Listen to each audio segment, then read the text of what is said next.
This is woke media's rallying cry, a cry for freedom and justice. You're watching woke media, the call of the one. Follow woke media, come to the free land. 大家好，Pauline 是从去年12月2号开始在贝里斯的卫生部上班。这段期间看到贝里斯卫生部也是跟台湾一样积极与正向的防疫，例如前期的教育训练或防疫讲座、政策的执行、资讯公开透明，甚至是提醒大家在居家隔离时注意心理的压力与防范家庭暴力等，不但有广度，而且有细腻的地方，是非常值得被报道出来让大家看到。经过申请，很荣幸的得到贝里斯卫生部医疗服务司司长 Dr. Manzanero 的同意，我们请 Dr. Manzanero 来谈谈贝里斯是如何防疫。Well, for us at the Ministry of Health, what we started off is very early in the year, we were alerted through the International Regulations platform that there was an outbreak going on in a province of China. We routinely would get that to an electronic platform, but any electronic platform that triggers an alert, like when you have Ebola cases, when you have yellow fever cases, any potential situation anywhere in the world, we get alerted. So what we did back in January is we activated our surveillance teams, which are set up routinely at every regional hospital. And we started preparation not knowing what was going to happen. Knowing that we were going to be facing a potential surge in terms of influenza cases. Initially we had thought it was going to be just like the normal flu, and then as more and more information was known, then we started to take the relevant actions.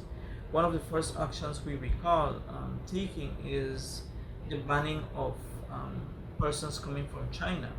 When we have Chinese Belizeans that were on their way back, we had tourists that we were not aware of health coming from Asian countries, not only China but Japan, Taiwan, South Korea, coming to Belize on vacation. So that's the first trigger that we had. So one of the first actions the government took is to ban travelers coming from China. Even if they were Belizeans, they would have to go into a quarantine measure. As we went along, the measures started to be scaled up. Once the outbreak started to hit Europe, then we started the banning of travelers from Europe. We started our internal preparation, looking out actively for any flu cases. We sent some of our staff for training in screening, laboratory screening that is, to Mexico. That was in the latter part of February. And we started the procurement of supplies for testing in country in March. As this went along, as it evolved, we started taking more drastic measures, not only from the Ministry of Health standpoint, but also from the government standpoint. And it became an eventual scaling up of measures till we eventually went into an initial lockdown of an island once we documented our first case on March 23rd. And then eventually an entire district, Western district, got locked down, and then eventually on the Easter weekend the entire country was under lockdown, and there was a state of emergency declared in April, sometime in April. That state of emergency has prevailed. So I think that the measures that the government took, that the community took, were much more than what we had anticipated, because we had a structured plan. We have a structured plan that took for a phased response. We had a phase 1, phase 2, phase 3, but we took, even though we did not transition from a phase 1 to a phase 2, we did have actions taken as if we had a phase 3 response. We acted as if we had ongoing community transmission, even though we never had any. Practically all the cases that initially were documented were all linked to foreign travel, either for the most part Belizeans who had been in the US and then had contacts in Belize. And our last case was 7 weeks ago, and we are now going into our 8th week without a case. Unfortunately, 2 of those 18 cases died.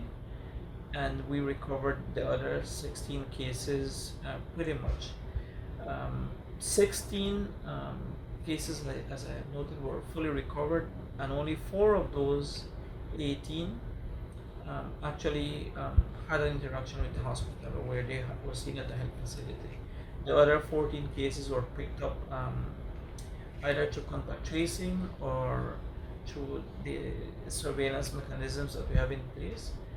Most of the patients that we had never really had any sign or symptom, and so most of the patients that we had never really had any medication that was given to them. That's where our response has been.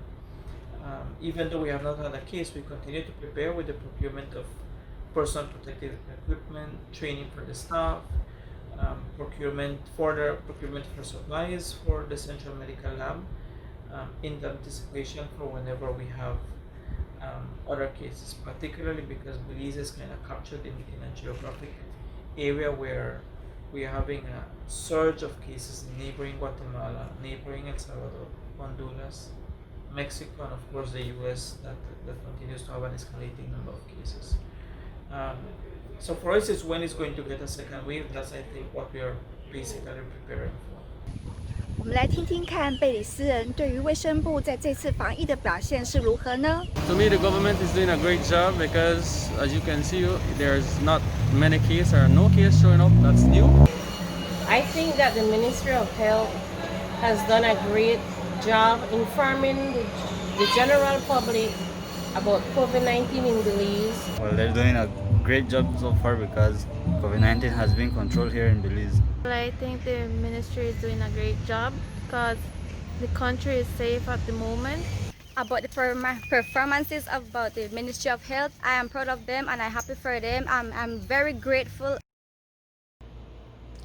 贝里斯人口密度低，没有高楼，房子跟房子之间的间距大，而贝里斯人天生就爱居家，各种优势加上卫生部在1月20日起，疫情尚未在欧美流行时，就开始推动各种层面的防疫，甚至到现在也没有松懈。